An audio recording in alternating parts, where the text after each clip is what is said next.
Hey everyone, welcome back to the channel.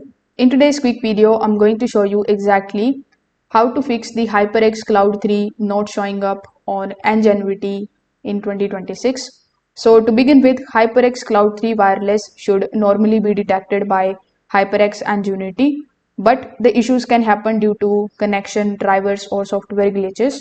So in order to fix it, the very first thing that you need to do is to make sure that you are using USB wireless dongle.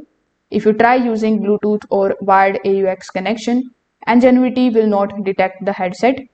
So after checking it, you just have to plug the dongle and plug it into the different USB port. Always prefer using the rear USB port for better power and stability.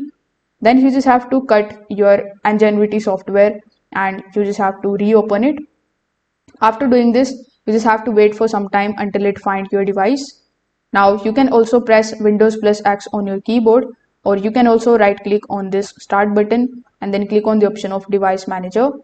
When you are here on this particular page, click on this arrow button right next to sound, video and game controllers. Over here, simply right click on your headset or your USB audio drive, then select the option of uninstall device. Then you just have to reconnect the dongle to reinstall the drivers automatically.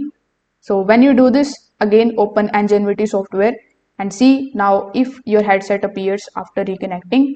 If it does, you can check the firmware updates and install them, and this ensure proper compatibility.